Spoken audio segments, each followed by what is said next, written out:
Al cumplirse un año de los sucesos del 11 y el 12 de julio de 2021, continuamos ofreciendo desde la Casa de las Américas testimonios de cubanas y cubanos que nos acercan a nuestra realidad de hoy.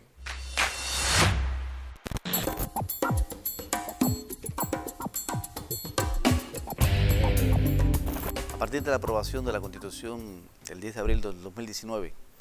en sus disposiciones transitorias dispuso la aprobación de un cronograma legislativo que solo se podía cumplir con la participación intensa,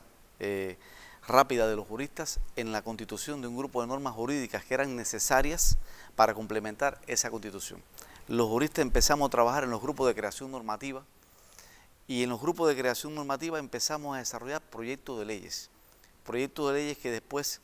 fueron a consulta popular.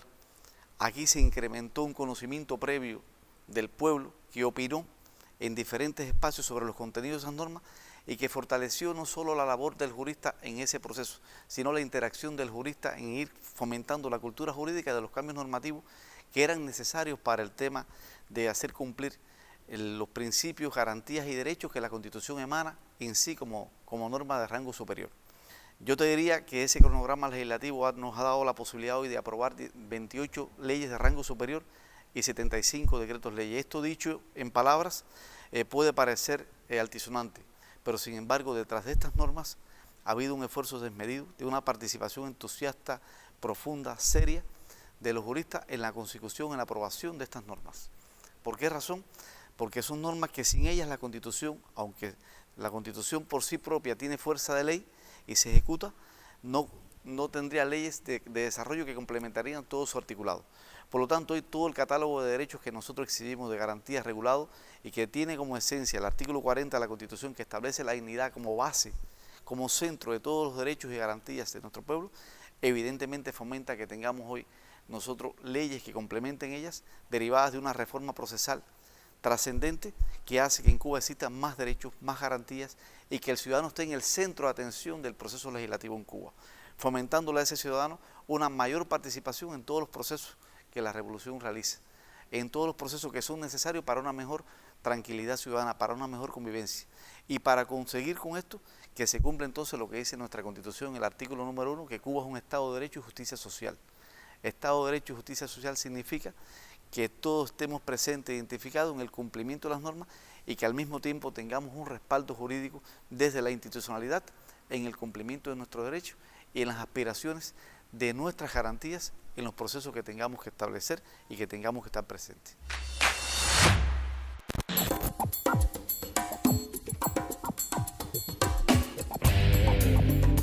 La Constitución que proclamamos en el 2019 protege a todos los ciudadanos.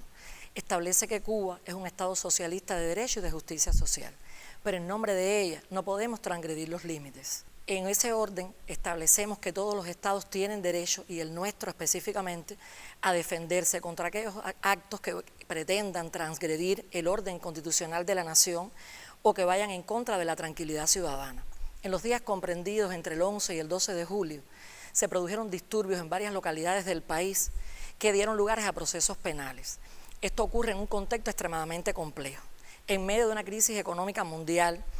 en medio de la pandemia sin antecedentes, la cual cobró la vida a muchos cubanos, y el recrudecimiento del bloqueo económico, financiero y comercial de los Estados Unidos contra Cuba, con el objetivo de quebrar nuestra revolución. La Fiscalía, a partir del mandato del artículo 156 de nuestra Constitución,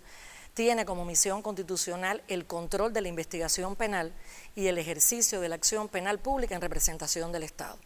A partir de ello, y como parte de esta función, verificó el cumplimiento de los derechos y garantías constitucionales, controló la investigación que desarrollaron los órganos del Ministerio del Interior. Se constató y se pudo comprobar que los abogados en todos los procesos tuvieron comunicación permanente con sus defendidos, aportaron pruebas que consideraron oportunas en los diferentes momentos del proceso y tuvieron acceso permanente a las actuaciones. Desde las primeras horas de ocurrencia de estos hechos, se designaron fiscales para la evaluación de los procesos, lo que permitió con profundidad, individualizando, con justeza. Estos fueron largas horas, noches, madrugadas, para lograr individualizar, y eso nos permitió determinar En muchos casos, aplicar multas administrativas en las primeras horas de ocurrencia de estos hechos en virtud de lo que establece el artículo 8.3 de nuestro Código Penal.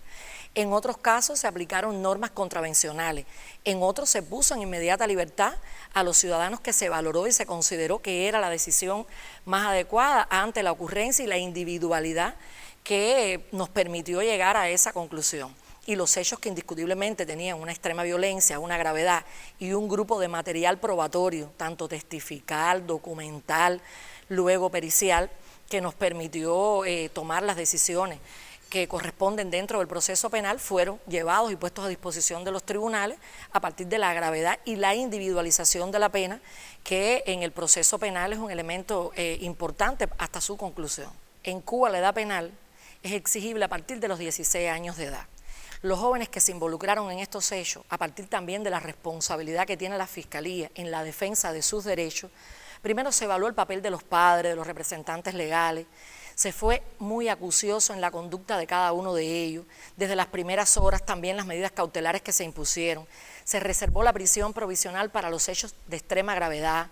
de algunos que ya tenían algunos antecedentes. Y luego ya en la dinámica del proceso y las valoraciones se fueron adoptando decisiones procesales con respecto a ello. Las medidas que se solicitaron en muchos casos fueron subsidiadas por medidas, las privativas de libertad, por medidas no detentivas, que permitieron en el caso de los jóvenes que estudiaban que pudieran continuar sus estudios, desde la solicitud que hizo la Fiscalía y luego en las sentencias de nuestros tribunales, fue correspondiente con lo que solicitó la Fiscalía, y esto permite que estos jóvenes puedan resocializarse, puedan continuar sus estudios y puedan continuar aportando a partir de los fines que también reeducativos y educativos prevén la sanción en Cuba.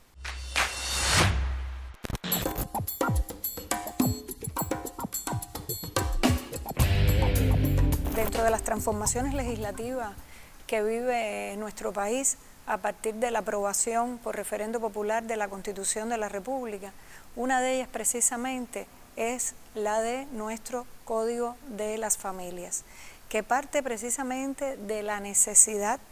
de actualizar, perfeccionar y adecuar a la realidad de las familias cubanas nuestra legislación, para que realmente los problemas que tienen nuestras familias, las situaciones que se dan en este ámbito puedan tener la mejor solución posible, y además abrirnos desde el punto de vista técnico-jurídico a un conjunto de figuras, de instituciones que son necesarias para ese funcionamiento adecuado de las familias cubanas, al darles opciones, posibilidades alternativas para su pleno desarrollo. Y eso está estrechamente vinculado a nuestra Constitución, porque nuestra Constitución se proyecta en un ámbito de derechos, de garantías, de valores a un nivel muy alto, porque estamos hablando de una Constitución que se está posicionando desde la necesidad de garantizar la igualdad efectiva de nuestras ciudadanas y ciudadanos, desde la proyección de la dignidad como valor fundamental para que estos derechos y estas garantías se lleven a cabo, y también porque en el ámbito propio de las familias nos está reconociendo la diversidad familiar, el derecho de todas las personas a fundar una familia, y a que el Estado cubano va a reconocer y a proteger esa diversidad familiar independientemente de su forma de organización. Pero también la concepción es desde una creación colectiva de las necesidades que tenemos para que nuestras familias puedan desarrollarse funcionalmente. ¿Y por qué digo esto? Porque el mandato constitucional está dirigido hacia una consulta popular y un referendo de este proyecto. Y eso es algo muy importante. Nosotros hemos podido vivenciar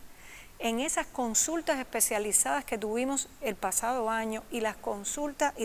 popular que hemos tenido de febrero a abril de este año, lo que implica esa participación popular, que también es una consecuencia y coherencia con la manera en que se aprobó nuestra Constitución, que también fue producto de una consulta y de un referendo. Y en esta consulta popular se ha llevado al barrio, a las comunidades, el debate de un tema tan fundamental como es el de las familias, en donde no solo tenemos necesidad de actualizarnos y de perfeccionarnos desde el punto de vista técnico, sino también de transformarnos desde la subjetividad a partir de la realidad familiar cubana. Por eso esa consulta popular, además de contribuir a que la población aporte activamente y contribuya a perfeccionar esa norma, también ha sido un momento educativo, pedagógico fundamental, donde se ha podido debatir sobre todos esos criterios, todas esas perspectivas que tienen las personas y que, por un lado, nuestra subjetividad desde esos paradigmas, esas tradiciones, muchas veces patriarcales, muchas veces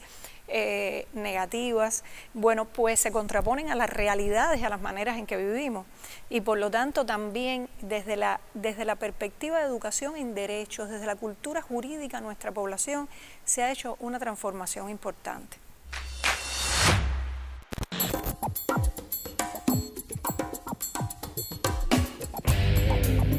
Yo creo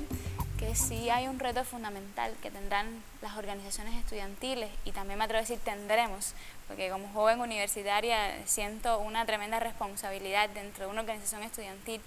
no solo de ser capaz de identificar o ser una excelente identificadora de problemas, sino querer formar parte de ese grupo de constructores, de ese grupo de transformadores de la realidad.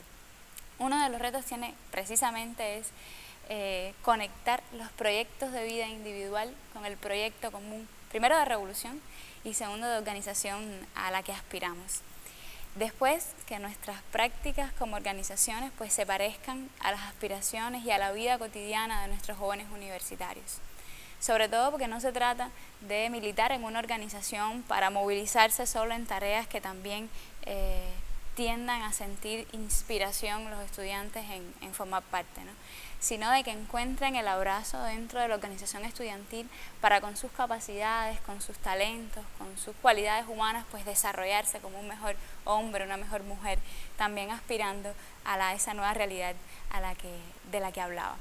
En medio de esa construcción, que no es nada fácil, la participación y restaurar los consensos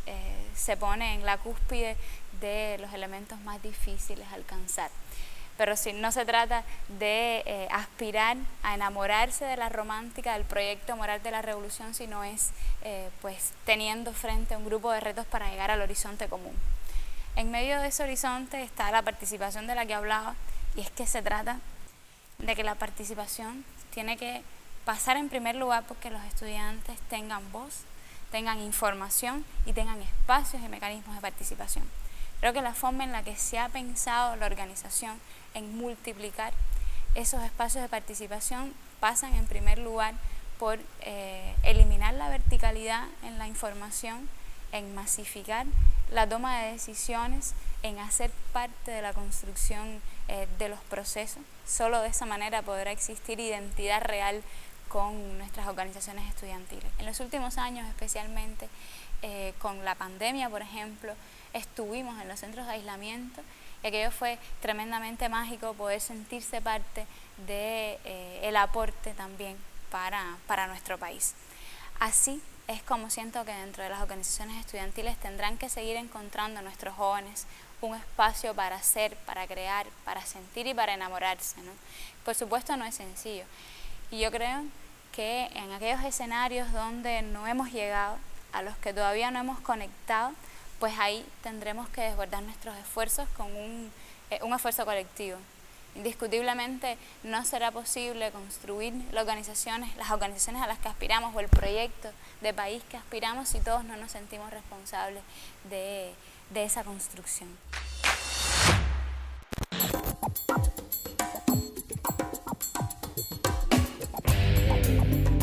Estos engendros mediáticos que se gestan contra nuestro país están caracterizados fundamentalmente por la propagación de noticias falsas, también por la mentira, por el uso de la mentira fundamentalmente, y también están caracterizados por apelar a la emotividad, llamando al rechazo al gobierno, al rechazo al Estado también, tachando también de inoperante e impopular, y es también una campaña mediática, una guerra mediática también, como se ha denominado por varios expertos y analistas, que apuesta por polarizar a nuestro pueblo, por no generar consenso entre nuestra población, y es una campaña que está pensada desde laboratorios mediáticos y que se ejerce también contra nuestros jóvenes, fundamentalmente desde el escenario digital. Una campaña que también se ha recrudecido en los últimos años a medida que también se recrudecen las medidas coercitivas unilaterales desde el gobierno de Estados Unidos, que ha ido escalando además también esta guerra de información y que fundamentalmente apuesta por dividir a los cubanos. Desde la comunicación y el periodismo hay que también narrar nuestra Cuba en toda su pluralidad, en toda su diversidad, con todos los contrastes, con sus luces y sombras. Hay que también aprovechar las plataformas de socialización digital para llegar con nuestro mensaje, para crear y para generar también consenso en torno a la revolución y sus realizaciones, a nuestro proyecto de país, un proyecto de país que tiene que ser cada vez más inclusivo, un proyecto de país que tiene que ser cada vez más democrático, que tiene que contar con la participación de todos, fundamentalmente con la participación de nosotros los jóvenes. Y creo que hacer un periodismo cada vez más apegado al pueblo, un periodismo que apueste por la verdad, por no quedarse callado, un periodismo que no crea en acomodamientos, y sobre todo un periodismo emancipador, un periodismo que sea frontal contra el capitalismo, contra el imperialismo, con los neofascismos que hoy habitan en el mundo, y un periodismo que se parezca a nuestra Cuba, a esta Cuba que cada día también tiene que aspirar a ser más diversa, y una Cuba que nos represente a todos.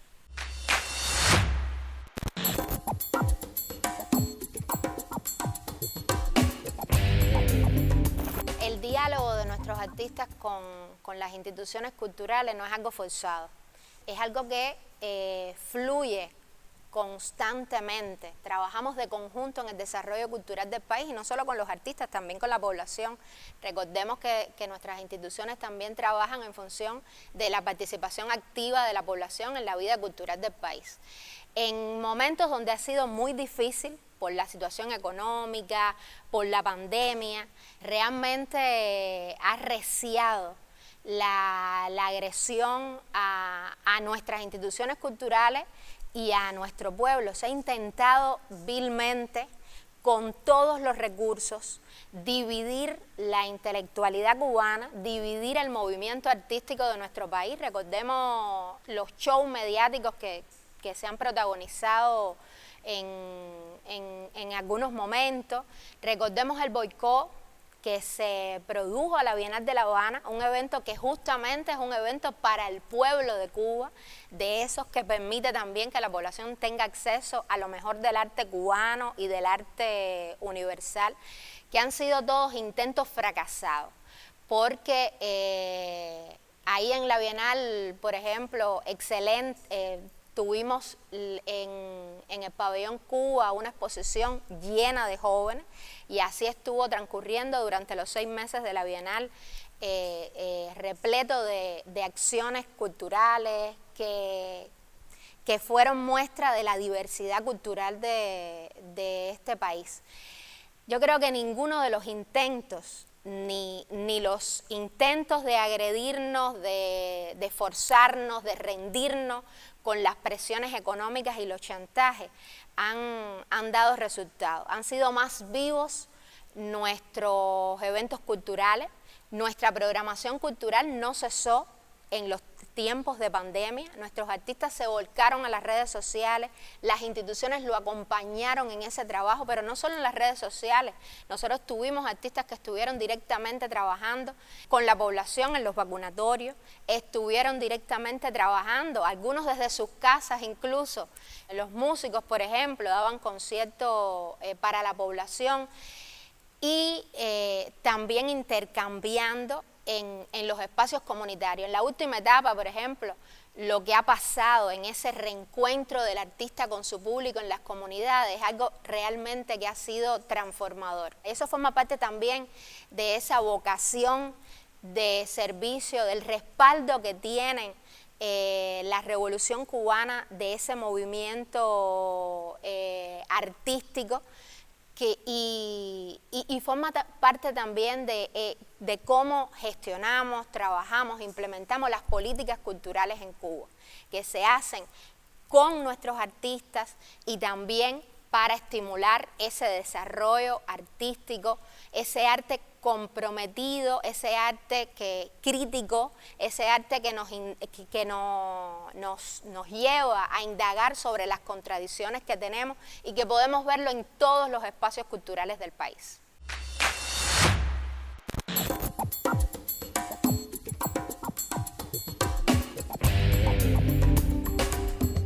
En tiempos de pandemia aprobamos el Programa Nacional para el Adelanto de las Mujeres. Estamos hablando del decreto 198 aprobado por el Consejo de Ministros, que constituye la agenda de género del Estado cubano. Esta normativa nos ayuda a facilitar el empoderamiento de las mujeres y a ratificar la voluntad política del gobierno en eliminar todas las brechas de discriminación y violencia que aún persisten. Además, es una expresión de unidad, porque resume el sentir de realmente lo que hacemos y lo que somos, que la Federación de Mujeres Cubanas quedó definida desde el triunfo de la Revolución como una expresión clara de unidad. Recordemos que antes del 59 existían muchas organizaciones de mujeres y que se unieron con la labor de Vilma y nuestro comandante en jefe Fidel Castro en una misma federación, con las mismas oportunidades, derechos, anhelos. Eso lo hemos visto. Recientemente Cuba ha sido ratificada como el segundo lugar en el índice de mujeres parlamentarias, y eso nos llena de orgullo, porque a pesar de que en Cuba no se apliquen leyes de cuotas, existe una paridad de género. Bueno, creo que existe, que hemos sobrepasado la paridad, porque el número de 53,22 dice mucho, y que ellas estén ahí por sus propios méritos también lo dicen, porque son elegidas, porque sus historias de vida se los permiten, liderar procesos, ayudar al avance de la federación y a la defensa de nuestro proyecto socialista. Si estamos hablando de cifras, podemos decir que el 78% de las mujeres y las niñas hemos nacido bajo los efectos del bloqueo, y realmente es el principal obstáculo para el desarrollo de nuestros proyectos de vida.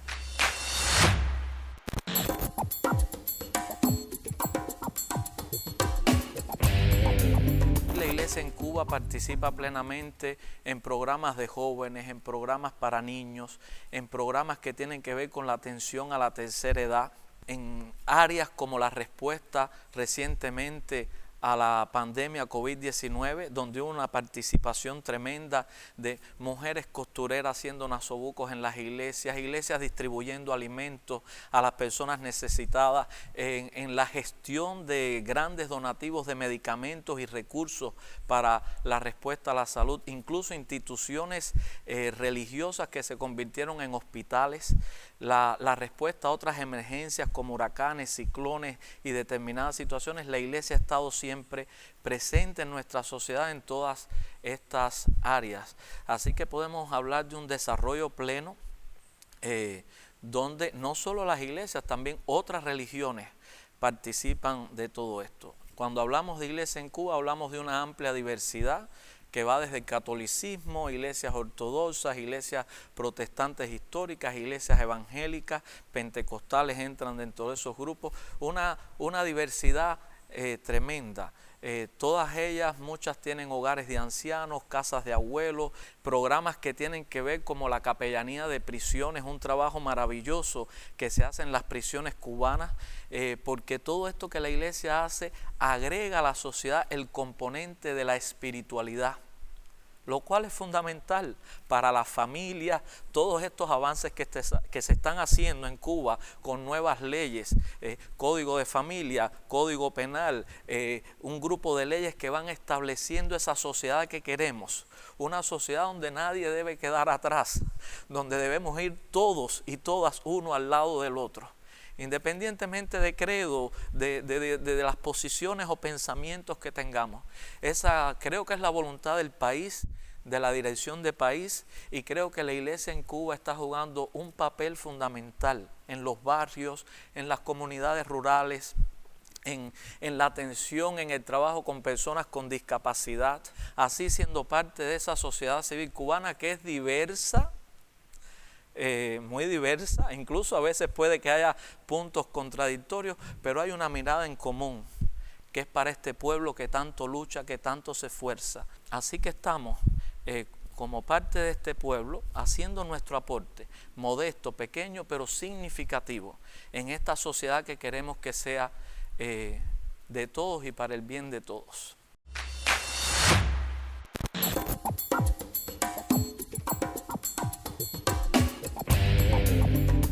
En Cuba he tenido la suerte de nunca encontrarme con ningún tipo de discriminación ni se me ha juzgado por mis creencias religiosas, sea las que sean. Cuba es un país que es muy libre. Prácticamente yo nací en la religión afrocubana. En ella llevo casi toda mi vida. He tenido muchas experiencias porque esto es una religión que, aparte que es de las raíces nuestras, que es de las raíces de nuestros ancestros, nos brinda tanto apoyo, tanto ayuda, tanto como una protección que nos hace sentir como que no estamos solos. Yo como religioso, mi primera misión, que es la que me han dado mis orichas, han sido ayudar a las personas a mi alrededor, ayudar al prójimo, porque esa es la manera en la que tenemos de servir tanto a la sociedad, tanto a los orichas a los cuales nosotros les rendimos culto. Esta religión se basa en el respeto mutuo, porque nosotros como religión le abrimos las puertas a todas las personas, sin importar su índole en el que vengan, tanto sea como de otros tipos de religiones, como de otros tipos de formas sociales, como de las preferencias que puedan tener. Esto es una religión que no excluye absolutamente a nadie y de la cual tengo en estos momentos 26 años de santo y 28 años de edad. El Cabildo Quisquiawa es un proyecto muy interesante porque es un proyecto que ayuda a la sociedad en general, porque se basa en dar asistencias sociales a los más necesitados, se basa en ayudar a personas con vulnerabilidad en los trabajos sociales, el comedor social que tiene el Cabildo Quisquiawa, que ayuda a personas que tienen bajos recursos, en los proyectos de las escuelas taller, que ayuda a jóvenes a realizar una profesión, a sentirse, a integrarse a la sociedad cubana, para ayudarlos y que no se sientan desprotegidos, para que no se sientan solos. Y es muy importante ganar una conciencia sobre las personas que son más vulnerables que otras, para ayudarlas a transitar de su vida y que no se sientan solas ni desprotegidas. Yo como tal me siento muy orgulloso de haber nacido en este país y no conozco otra cosa que no sea la libertad que tenemos aquí en Cuba para eso.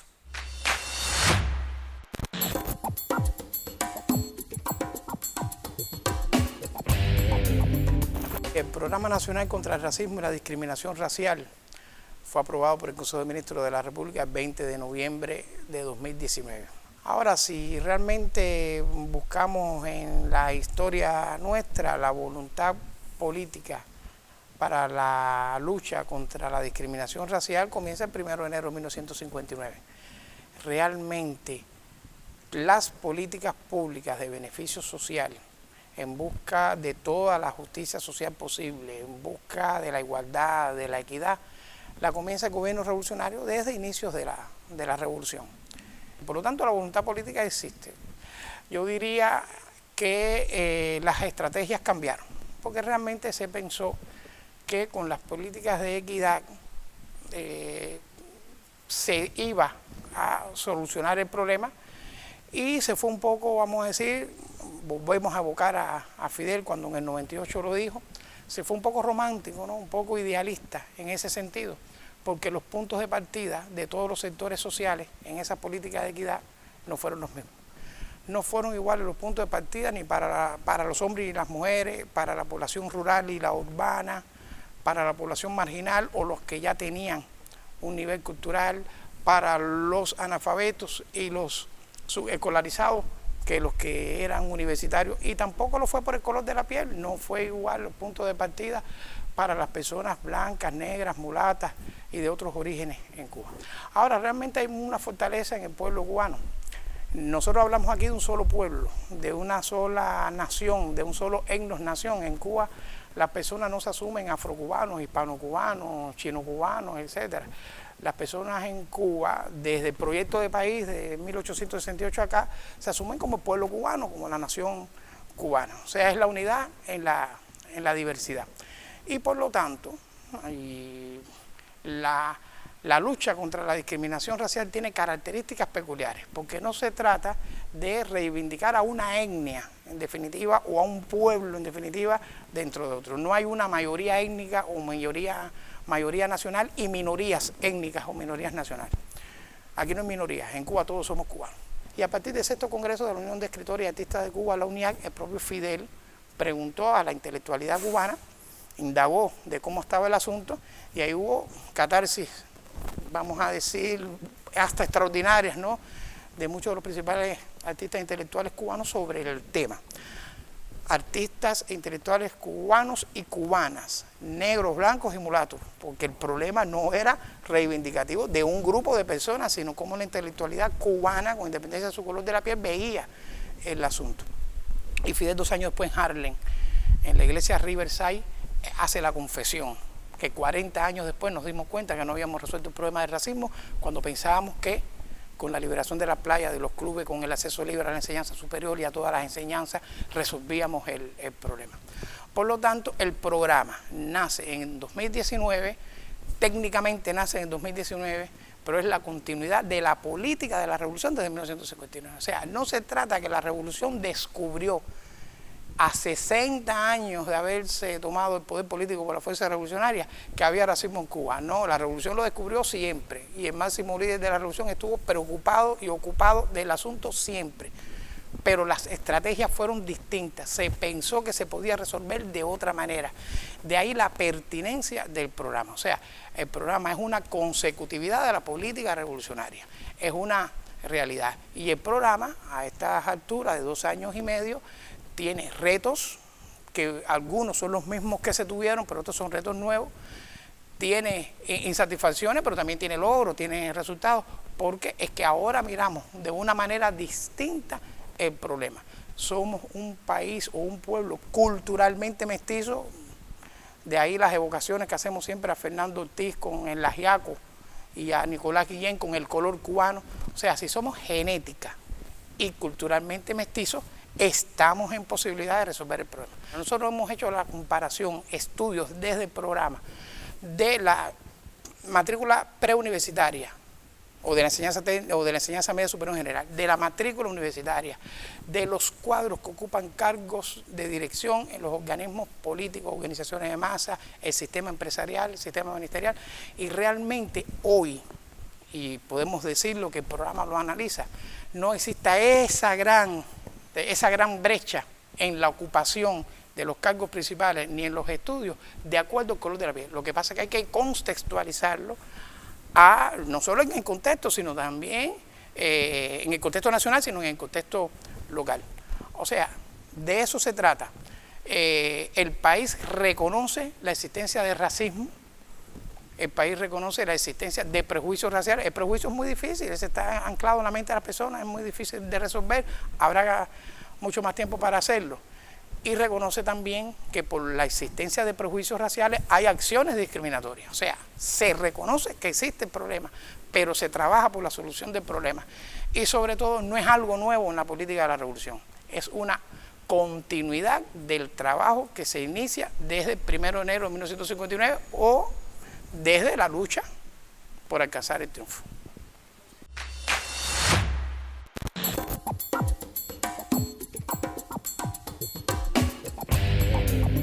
Una de las cuestiones por las que Cuba siempre ha sido más atacada, sobre todo en el ámbito internacional, es la cuestión de las personas que pertenecen a la población LGBTIQ+. Sobre todo porque se basan en hechos que acaecieron realmente al principio de la revolución, durante, digamos, los primeros 20 años, una homofobia institucionalizada real, pero cuando se trata de esos hechos que sí, que fueron reales, después se olvida todo lo que ha pasado a partir, por ejemplo, de toda la década del 80 hacia acá. Primero es importante decir que ya con la creación del grupo Gentes de la Federación de Mujeres Cubanas en el 72 ya se había empezado a tener en cuenta la cuestión de las orientaciones sexuales. Y después en el 68 con la creación del Centro Nacional de Educación Sexual se profundizó mucho más en esas cuestiones de los derechos de las personas LGBTQ+, y no solo sus derechos humanos, sino también sus derechos sexuales, pero además del estudio de qué pasaba con esas personas. Y se empezaron a crear grupos de activismo y con el apoyo de instituciones, fundamentalmente el Centro Nacional de Educación Sexual y otras instituciones afines, se empezó a trabajar efectivamente en crear sobre todo en dar las herramientas necesarias para que esas personas se convirtieran en sujetos de derecho, pero sobre todo en personas capaces de realizar un activismo inteligente, un activismo organizado, un activismo que diera lugar a comprenderse que eran importantes crear políticas dirigidas a esa población, pero sobre todo dirigidas a eliminar esa brecha de inequidad. Yo creo que actualmente ha cambiado mucho la visión dentro de la revolución de cuál es la posición y la situación de las personas de la comunidad o de la población LGBTQ+, pero sobre todo yo creo que realmente se está pensando en unas políticas que no solo son necesarias para esa población, sino más que son necesarias incluso para todo el proyecto revolucionario, porque son políticas que realmente van a demostrar que la revolución, independientemente de todos los errores que se hayan podido cometer de cualquier tipo, porque somos seres humanos y porque nada nace cristalino y nada nace perfecto, al contrario, pero es justo en la imperfección que nos vamos perfeccionando, justo eso la dialéctica. Y yo creo que lo que está pasando actualmente con esas políticas públicas, con esas situaciones realmente de acercamiento y de comprensión de la necesidad de garantizar esos derechos, yo creo que realmente hablan mucho de hacia dónde va la revolución cubana y cuáles son los pasos que ha dado en ese sentido y que realmente desmienten ya esa continua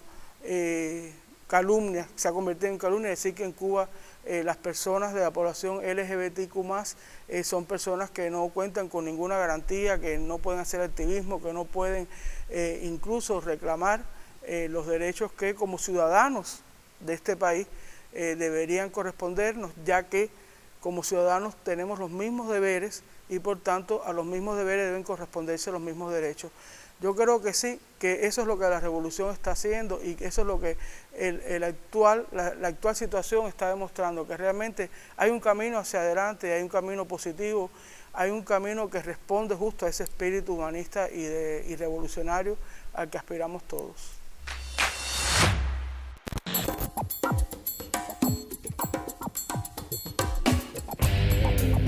Yo recuerdo básicamente en el 2008, que fue la primera vez que yo estuve en una jornada cubana contra la homofobia y la transfobia que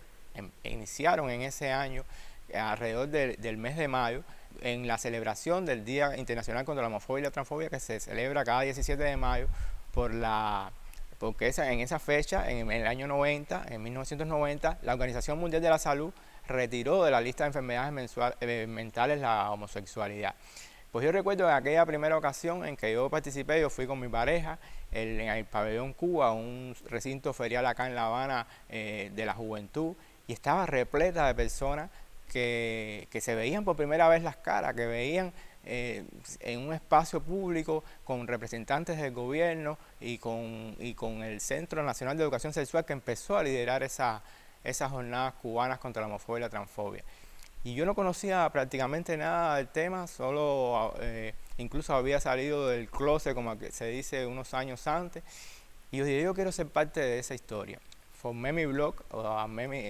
empecé a publicar mi blog Paquitos de Cuba, Y de ahí nació ese activismo y me empecé a involucrar en todas esas causas. También hubo un debate hacia lo interno, hacia lo político, dentro del propio Partido Comunista. Yo soy militante del Partido Comunista y fue algo que pude vivir muy cercanamente,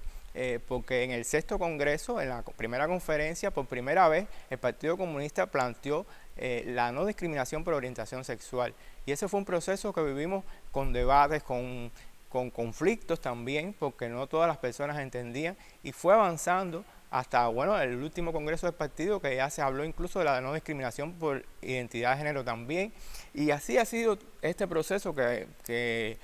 verdaderamente ha sido un enriquecimiento colectivo de toda la sociedad cubana. Después vino la consulta de la Constitución, que fue un momento cumbre en la discusión de los derechos de las personas LGBTIQ+, y que creo que logramos, a partir de la aprobación de la Constitución, tener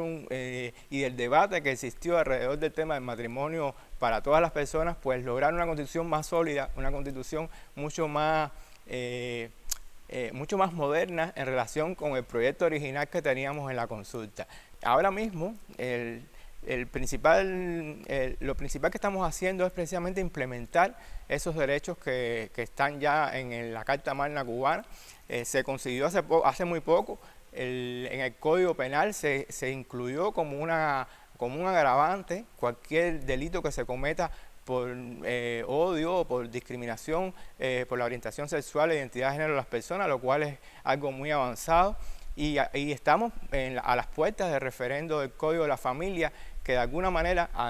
con muchísimos beneficios en todos los temas, pero en el caso concreto de las personas LGBTIQ+, pues